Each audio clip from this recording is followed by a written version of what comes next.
ನಮಸ್ಕಾರ. ಬನ್ನಿ, ಇವತ್ತು ನಾವು ಭಾರತದ ಇತಿಹಾಸದ ಒಂದು ರೋಚಕ ಅಧ್ಯಾಯಕ್ಕೆ ಹೋಗೋಣ. ಸುಮಾರು 500 ವರ್ಷಗಳ ಕಾಲ ಉತ್ತರ ಭಾರತವನ್ನೇ ತಮ್ಮ ಶೌರ್ಯದಿಂದ ಸಾಹಸದಿಂದ ಆಳಿದ ರಜಪೂತರ ಜಗತ್ತಿಗೆ. ಅವರ ಕಥೆಗಳು ಇವತ್ತಿಗೂ ನಮ್ಮ ಇತಿಹಾಸದ ಪುಟಗಳಲ್ಲಿ ಜೀವಂತವಾಗಿವೆ. ಹೌದು, ನೀವು ಕೇಳಿದ್ದು ಸರಿ. ಸತತ 5 ಶತಮಾನಗಳು. ಆ ಕಾಲದಲ್ಲಿ ಅರಬ್ಬರು, ಟರ್ಕರು, ಮೊಘಲರಂತಹ ಎಷ್ಟೋ ವಿದೇಶಿ ಶಕ್ತಿಗಳನ್ನು ಅವರು ಎದುರಿಸಿ ನಿಂತರು. ಆದರೆ ಇದು ಕೇವಲ ಯುದ್ಧಗಳ ಕಥೆಯಲ್ಲ, ಅದೊಂದು ಇಡೀ ನಾಗರಿಕತೆಯನ್ನೇ ಕಟ್ಟಿದ ಸಮಯವಾಗಿತ್ತು. ಆದರೆ ಅವರ ಈ ಧೈರ್ಯದ ಹಿಂದೆ, ಈ ಶೌರ್ಯದ ಹಿಂದೆ ಒಂದು ಬಲವಾದ ನೈತಿಕ ಸಂಹಿತೆ ಇತ್ತು. ಅದೇ ಅವರ ಜೀವನದ ಪ್ರತಿಯೊಂದು ಹೆಜ್ಜೆಯನ್ನು ನಿರ್ಧರಿಸುತ್ತಿತ್ತು. ಹಾಗಿದ್ರೆ ಏನದು ಅವರ ಜೀವನದ ನಿಯಮ? ಯಾವ ತತ್ವಗಳಿಗಾಗಿ ಅವರು ಬದುಕಿ ಬಾಳಿದ್ರು, ಅಷ್ಟೇ ಅಲ್ಲ ಪ್ರಾಣವನ್ನೇ ಕೊಟ್ರು? ಬನ್ನಿ, ಅದರ ಬಗ್ಗೆ ಸ್ವಲ್ಪ ಆಳವಾಗಿ ನೋಡೋಣ. ಅವರ ಇಡೀ ಜೀವನ ನಿಂತಿದ್ದೇ ಧರ್ಮ ಮತ್ತು ಗೌರವ ಅನ್ನೋ 2 ಕಂಬಗಳ ಮೇಲೆ. ಇದು ಬರೀ ಯುದ್ಧಭೂಮಿಯಲ್ಲಿ ತೋರಿಸೋ ಶೌರ್ಯ ಆಗಿರ್ಲಿಲ್ಲ, ಬದಲಿಗೆ ಅವರ ಸಮಾಜದ, ಅವರ ಕುಟುಂಬಗಳ ಅಡಿಪಾಯವೇ ಇದಾಗಿತ್ತು. ಅವರ ಗೌರವದ ಕಲ್ಪನೆ ಎಷ್ಟೊಂದು ತೀವ್ರವಾಗಿತ್ತು ಅಂದ್ರೆ ಜೌಹರ್ ಅನ್ನೋ ಪದ್ಧತಿ ಹುಟ್ಕೊಂತು. ಅಂದ್ರೆ ಯುದ್ಧದಲ್ಲಿ ಸೋತಾಗ ಶತ್ರುಗಳ ಕೈಗೆ ಸಿಕ್ಕಿ ಅವಮಾನ ಅನುಭವಿಸೋದಕ್ಕಿಂತ ಸಾವೇ ಮೇಲು ಅಂತ ನಂಬಿ ಸಾವಿರಾರು ರಜಪೂತ ಮಹಿಳೆಯರು ಒಟ್ಟಾಗಿ ಅಗ್ನಿಪ್ರವೇಶ ಮಾಡ್ತಿದ್ರು. ಇದು ಅವರ ಪಾಲಿಗೆ ಗೌರವದ ಅಂತಿಮ ಅಭಿವ್ಯಕ್ತಿಯಾಗಿತ್ತು. ಆದರೆ ಅವರ ಧರ್ಮ ಬರೀ ಕಠೋರವಾಗಿರ್ಲಿಲ್ಲ, ಅದರಲ್ಲಿ ಕರುಣೆ ಕೂಡ ಇತ್ತು. ಗೋವುಗಳು, ಅನಾಥರು, ದುರ್ಬಲರನ್ನು ರಕ್ಷಿಸೋದು ಅವರ ಮೊದಲನೇ ಕರ್ತವ್ಯವಾಗಿತ್ತು. ಇಷ್ಟೇ ದೊಡ್ಡ ಶತ್ರುವಾಗಿದ್ರೂ ಒಮ್ಮೆ ಶರಣು ಅಂಟ ಬಂದ್ರೆ ಅವರಿಗೆ ಆಶ್ರಯ ಕೊಡುತ್ತಿದ್ರು. ಈ ಎಲ್ಲಾ ಮೌಲ್ಯಗಳು ಅವರ ಪೂರ್ವಜರ ವೀರಗಾಥೆಗಳಿಂದ ಬಂದ ಸ್ಫೂರ್ತಿಯಾಗಿತ್ತು. ಅವರ ಯುದ್ಧ ಕೌಶಲ್ಯದ ಬಗ್ಗೆ ಎಷ್ಟು ಮಾತಾಡ್ತೀವೋ ಅಷ್ಟೇ ಮಾತಾಡ್ಬೇಕು ಅವರ ಕಲೆ ಮತ್ತು ವಾಸ್ತುಶಿಲ್ಪದ ಬಗ್ಗೆ. ಅವರು ಕೇವಲ ರಾಜ್ಯಗಳನ್ನು ಗೆಲ್ಲಲಿಲ್ಲ, ಬದಲಾಗಿ ಕಾಲವನ್ನೇ ಮೀರಿ ನಿಲ್ಲುವಂಥ ಅದ್ಭುತ ಕಟ್ಟಡಗಳನ್ನು ನಿರ್ಮಿಸಿದರು. ಅವರ ಕಥೆಯನ್ನು ಆ ಕಲ್ಲುಗಳೇ ಹೇಳ್ತವೆ. ಬನ್ನಿ ಕೇಳೋಣ. ಸರಿ, ಅವರ ಕಾಲಘಟ್ಟವನ್ನ ಒಮ್ಮೆ ನೋಡೋಣ. ಸುಮಾರು 8ನೇ ಶತಮಾನದಲ್ಲಿ ಇವರ ಉದಯ ಆಗುತ್ತೆ. 10ನೇ ಶತಮಾನದ ಹೊತ್ತಿಗೆ ಭವ್ಯ ದೇವಾಲಯಗಳ ನಿರ್ಮಾಣದೊಂದಿಗೆ ಇವರ ಪ್ರಭಾವ ಉತ್ತುಂಗಕ್ಕೆ ಏರುತ್ತೆ. ಆದರೆ 13ನೇ ಶತಮಾನದ ವೇಳೆಗೆ ಉತ್ತರ ಭಾರತದಲ್ಲಿ ಅವರ ಪ್ರಾಬಲ್ಯ ನಿಧಾನವಾಗಿ ಕೊನೆಯಾಗುತ್ತೆ. ಈ 500 ವರ್ಷಗಳ ಕಾಲದಲ್ಲಿ ಅವರು ಇತಿಹಾಸದ ಮೇಲೆ ತಮ್ಮದೇ ಆದ ಒಂದು ವಿಶಿಷ್ಟ ಛಾಪನ್ನು ಮೂಡಿಸಿದ್ರು. ಅವರ ವಾಸ್ತುಶಿಲ್ಪದ ಶಕ್ತಿಗೆ ಒಂದು ಅದ್ಭುತ ಉದಾಹರಣೆಯೆಂದ್ರೆ ಮಧ್ಯಪ್ರದೇಶದ ಖಜುರಾಹೋದಲ್ಲಿರುವ ವಿಶ್ವವಿಖ್ಯಾತ ಖಂಡರಿಯ ಮಹಾದೇವ ದೇವಾಲಯ. ಇದೊಂದು ಅದ್ಭುತ ಕಲಾಕೃತಿ. ಊಹಿಸಿ ನೋಡಿ, ಒಂದು ಕಾಲದಲ್ಲಿ ಇಲ್ಲಿ 85 ದೇವಾಲಯಗಳಿದ್ವು. ಆದರೆ ಕಾಲನ ಹೊಡೆತಕ್ಕೆ ಸಿಲುಕಿ ಈಗ ಕೇವಲ 22 ಮಾತ್ರ ಉಳಿದುಕೊಂಡಿವೆ. ಅಲ್ಲಿಂದ ನಾವು ರಾಜಸ್ಥಾನದ ಅಬು ಪರ್ವತಕ್ಕೆ ಬಂದ್ರೆ ದಿಲ್ವಾರಾದ ಜೈನ ದೇವಾಲಯಗಳು ನಮ್ಮನ್ನು ಸ್ವಾಗತಿಸುತ್ತವೆ. ಅಲ್ಲಿರೋ ಅಮೃತ ಶಿಲೆಯ ಕೆತ್ತನೆಗಳನ್ನು ನೋಡಿದ್ರೆ ಅದು ಕಲ್ಲೇ ಅಲ್ಲ, ಲೇಸ್ನಿಂದ ಮಾಡಿರೋ ಹಾಗೆ ಅನ್ಸುತ್ತೆ. ಅಷ್ಟೂ ನಾಜೂಕಾದ, ಸೂಕ್ಷ್ಮವಾದ ಕಲೆಗಾರಿಕೆಯಲ್ಲಿರೋದು ನೋಡಿದವರನ್ನು ಬೆರಗುಗೊಳಿಸುತ್ತೆ. ಇನ್ನೊಂದು ಅದ್ಭುತ ಅಂದ್ರೆ ಒಡಿಶಾದ ಕೋನಾರ್ಕ್ ಸೂರ್ಯ ದೇವಾಲಯ. ಇದು ಕೇವಲ ಒಂದು ದೇವಸ್ಥಾನವಲ್ಲ, ಕಲ್ಲಿನಲ್ಲಿ ಕೆತ್ತಿದ ಒಂದು ಮಹಾಕಾವ್ಯ. ಇದನ್ನ ಸೂರ್ಯದೇವನ ದೈತ್ಯ ರಥದ ಹಾಗೆ ವಿನ್ಯಾಸಗೊಳಿಸಲಾಗಿದೆ. ಅದರ 24 ಬೃಹತ್ ಚಕ್ರಗಳು ಒಂದೊಂದು ಕಲಾಕೃತಿ. ಇವತ್ತಿಗೂ ಅವು ಕಾಲದ ಓಟವನ್ನು ಸಾರುತ್ತಿರೋ ಹಾಗೆ ಕಾಣುತ್ತೆ.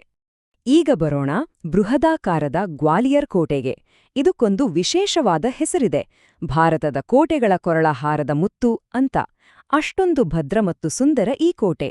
ಇದೇ ಕೋಟೆಯೊಳಗೆ ರಾಜ ಮಾನ್ಸಿಂಗ್ ತನ್ನ ಪ್ರೀತಿಯ ರಾಣಿ ಮೃಡನಯನಿಗಾಗಿ ಒಂದು ವಿಶೇಷ ಅರಮನೆಯನ್ನೇ ಕಟ್ಟಿಸಿದ್ದ.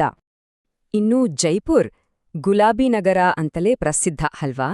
ಇಲ್ಲಿನ ಹೆಚ್ಚಿನ ಕಟ್ಟಡಗಳಿಗೆ ಬಳಿದಿರೋ ಗುಲಾಬಿ ಬಣ್ಣದಿಂದಲೇ ಈ ಹೆಸರು ಬಂದಿದೆ. ಇಲ್ಲಿದೆ ನೋಡಿ ಜೈಪುರದ ಹೆಮ್ಮೆಯಾದ 5 ಅಂತಸ್ತಿನ ಹವಾಮಹಲ್. ಅದರ ಸಾವಿರಾರು ಜಾಲರಿ ಕಿಟಕಿಗಳನ್ನ ನೋಡಿದ್ರೆ ಇವತ್ತಿಗೂ ಅದು ನಗರದ ಕಥೆಯನ್ನ ಹೇಳ್ತಿರೋ ಹಾಗೆ ಭಾಸವಾಗುತ್ತೆ. ರಜಪೂತರು ಬರೀ ಕಟ್ಟಡಗಳನ್ನು ಕಟ್ಟಿಲಿಲ್ಲ, ಅವರು ಕಲೆ, ಸಾಹಿತ್ಯವನ್ನು ಕೂಡ ಪೋಷಿಸಿದರು. ಅವರ ಆಶ್ರಯದಲ್ಲಿ ಸಂಸ್ಕೃತ, ಹಿಂದಿ, ರಾಜಸ್ಥಾನಿ ಭಾಷೆಗಳು ಬೆಳೆದವು. ಇದೇ ಕಾಲದಲ್ಲಿ ಚಾಂದ್ ಬರ್ದಾಯಿ ಬರೆದ ಪೃಥ್ವಿರಾಜ್ ರಾಸೋ ಎಂಬ ಪ್ರಸಿದ್ಧ ಹಿಂದಿ ಮಹಾಕಾವ್ಯ ಹುಟ್ಕೊಂಡಿದ್ದು. ಅಷ್ಟೇ ಅಲ್ಲ, ಅವರು ಚಿಕ್ಕಣೆ ಚಿತ್ರ ಅಂತ ಕರೆಯುವ ಸೂಕ್ಷ್ಮ ಕಿರುಚಿತ್ರಕಲೆಗೂ ಹೆಚ್ಚಿನ ಪ್ರೋತ್ಸಾಹ ನೀಡಿದ್ರು. ಸರಿ, ಇಷ್ಟೆಲ್ಲ ಕಟ್ಟಿದ ಇತಿಹಾಸವನ್ನೇ ಬರೆದ ಆ ಮಹಾನ್ ವ್ಯಕ್ತಿಗಳ ಬಗ್ಗೆ ಸ್ವಲ್ಪ ಮಾತಾಡೋಣ ಅಲ್ವಾ? ಅವರ ಕತೆಗಳು ಆ ಕಾಲದ ಚಿತ್ರಣವನ್ನು ನಮಗೆ ಇನ್ನೂ ಸ್ಪಷ್ಟವಾಗಿ ಕಟ್ಟಿಕೊಡ್ತವೆ. ಪೃಥ್ವಿರಾಜ್ ಚೌಹಾಣ್ ಮತ್ತು ಸಂಯುಕ್ತಾಳ ಪ್ರೇಮಕಥೆ ಕೇಳಿದಿರಾ? ಅದು ಸಿನಿಮಾಗಿಂತ ಕಮ್ಮಿಯಿಲ್ಲ. ಸಂಯುಕ್ತಾಳ ತಂದೆ ಜಯಚಂದ್ರನಿಗೆ ಪೃಥ್ವಿರಾಜಂದ್ರೆ ಆಗುತ್ತಿರ್ಲಿಲ್ಲ. ಮಗಳ ಸ್ವಯಂವರಕ್ಕೆ ಅವನನ್ನು ಅವಮಾನಿಸಬೇಕು ಅಂತ ಪೃಥ್ವಿರಾಜ್ನ ಪ್ರತಿಮೆಯನ್ನು ತಂದು ದ್ವಾರಪಾಲಕನ ಜಾಗದಲ್ಲಿ ನಿಲ್ಲಿಸಿದ. ಆದರೆ ಸಂಯುಕ್ತ ನೆರೆದಿದ್ದ ಎಲ್ಲಾ ರಾಜಕುಮಾರರನ್ನು ಬಿಟ್ಟು ನೇರವಾಗಿ ಹೋಗಿ ಆ ಪ್ರತಿಮೆಗೆ ಹಾರ್ಹಾಕಿದಳು. ಆಗ ಏನಾಯ್ತು ಗೊತ್ತಾ? ಅಲ್ಲೇ ಅಡಗಿದ್ದ ಪೃಥ್ವಿರಾಜ್ ಅವಳನ್ನು ತನ್ನದೊಂದಿಗೆ ಕುದುರೆ ಮೇಲೆ ಕೂರಿಸಿಕೊಂಡ ಕರೆದೊಯ್ದ. ಈ ಘಟನೆ ಇಬ್ಬರು ರಾಜರ ನಡುವಿನ ವೈರತ್ವವನ್ನು ಇನ್ನೂ ಹೆಚ್ಚು ಮಾಡಿತು. ಈಗ ನೋಡಿ ಈ ಸಂಖ್ಯೆ 80. ಏನಿದು 80? ಇದೊಂದು ಸಾಮಾನ್ಯ ಸಂಖ್ಯೆ ಅಲ್ಲ. ಇದೊಬ್ಬ ಅಸಾಮಾನ್ಯ ಯೋಧನ ಕಥೆಯನ್ನ ಹೇಳುತ್ತೆ. ಈ 80 ಅನ್ನೋದು ಬೇರೇನೋ ಅಲ್ಲ, ಖ್ಯಾತ ದೊರೆ ರಾಣಾ ಸಂಗ್ರಾಮಸಿಂಹನ ಅಂದ್ರೆ ರಾಣಾ ಸಂಗಾನ ಮೈಮೇಲಿದ್ದ ಯುದ್ಧದ ಗಾಯಗಳ ಸಂಖ್ಯೆ. ಅವರನ್ನ 100 ಕದನಗಳ ವೀರ ಅಂತಲೇ ಕರಿತಿದ್ರು. ಅವರ ದೇಹದ ಪ್ರತಿಯೊಂದು ಗಾಯವೂ ಅವರು ಹೋರಾಡಿದ ಒಂದೊಂದು ಯುದ್ಧದ ಅವರ ಅಪ್ರತಿಮ ಶೌರ್ಯದ ಕಥೆಯನ್ನ ಸಾರಿ ಹೇಳುತ್ತಿತ್ತು. ಇಂತಹ ಅಪ್ರತಿಮ ಯೋಧರಿದ್ರು. ಆದ್ರೆ ಇತಿಹಾಸ ಅಂದ್ರೆ ಬರೀ ಪ್ರೀತಿ ಶೌರ್ಯ ಅಷ್ಟೇ ಅಲ್ಲ ಅಲ್ವಾ? ಅದರಲ್ಲಿ ದೊಡ್ಡ ದೊಡ್ಡ ಸಂಘರ್ಷಗಳು ಇರ್ತವೆ. ರಜಪೂತರ ಕಾಲದಲ್ಲೇ ನಡೆದ ಒಂದು ನಿರ್ಣಾಯಕ ಯುದ್ಧ ಭಾರತದ ಇತಿಹಾಸದ ದಿಕ್ಕನ್ನೇ ಬದಲಾಯಿಸಿತು. ಆ ನಿರ್ಣಾಯಕ ಯುದ್ಧವೇ ಪೃಥ್ವಿರಾಜ್ ಚೌಹಾಣ್ ಮತ್ತು ಮೊಹಮ್ಮದ್ ಘೋರಿಯ ನಡುವೆ ನಡೆದ ತರೈನ್ ಕದನ. ಇಲ್ಲಿ ನಡೆದಿದ್ದು ಒಂದಲ್ಲ 2 ಯುದ್ಧಗಳು. ಮೊದಲ ಯುದ್ಧದಲ್ಲಿ ಪೃಥ್ವಿರಾಜ್ ಗೆಲ್ತಾರೆ. ರಜಪೂತ ಧರ್ಮದಂತೆ ಸೆರೆಸಿಕ್ಕ ಘೋರಿಯನ್ನ ಕ್ಷಮಿಸಿ ಬಿಟ್ಟುಬಿಡ್ತಾರೆ. ಆದ್ರೆ ಮರು ವರ್ಷವೇ ನಡೆದ 2ನೇ ಯುದ್ಧದಲ್ಲಿ ಘೋರಿ ಗೆಲ್ತಾನೆ. ಈ ಸೋಲು ಕೇವಲ ಒಬ್ಬ ರಾಜನ ಸೋಲಾಗಿರ್ಲಿಲ್ಲ, ಅದು ಇಡೀ ಉತ್ತರ ಭಾರತದಲ್ಲಿ ದೆಹಲಿ ಸುಲ್ತಾನರ ಆಳ್ವಿಕೆಗೆ ಬಾಗಿಲು ತೆರೆಯಿತು. ರಜಪೂತರ ರಾಜಕೀಯ ಆಳ್ವಿಕೆ ಮುಗಿದು ಹೋಗಿರಬಹುದು, ಆದ್ರೆ ಅವರು ಬಿಟ್ಟು ಹೋದ ಪರಂಪರೆ ಇವತ್ತಿಗೂ ಮಾಸಿಲ್ಲ. ಅವರ ಕಥೆಗಳು, ಅವರ ನಿರ್ಮಾಣಗಳು ಶತಮಾನಗಳ ನಂತರವೂ ಭಾರತದ ಸಂಸ್ಕೃತಿಯಲ್ಲಿ ಪ್ರತಿಧ್ವನಿಸುತ್ತಲೇ ಇವೆ. ಹಾಗಿದ್ರೆ ಕೊನೆಯದಾಗಿ ರಜಪೂತರು ನಮಗೆ ಬಿಟ್ಟು ಹೋದದ್ದು ಏನು? ಮೊದಲನೇದಾಗಿ ಆ ಭವ್ಯ ಕೋಟೆಗಳು, ಅರಮನೆಗಳು, ದೇವಸ್ಥಾನಗಳು. ಎರಡನೇದಾಗಿ ಅವರ ಶ್ರೀಮಂತ ಸಾಹಿತ್ಯ, ಕಲೆ. ಎಲ್ಲಕ್ಕಿಂತ ಮುಖ್ಯವಾಗಿ ಅವರ ಗೌರವ ಮತ್ತು ಶೌರ್ಯದ ಕಥೆಗಳು. ಇವೆಲ್ಲವೂ ಇಂದಿಗೂ ನಮಗೆ ಸ್ಫೂರ್ತಿ ನೀಡ್ತಾ ಭಾರತದ ಇತಿಹಾಸದ ಒಂದು ಅವಿಭಾಜ್ಯ ಅಂಗವಾಗಿ ಉಳಿದುಕೊಂಡಿವೆ. ಕೊನೆಗೆ ಒಂದು ಪ್ರಶ್ನೆ ಕೇಳಲೇಬೇಕು.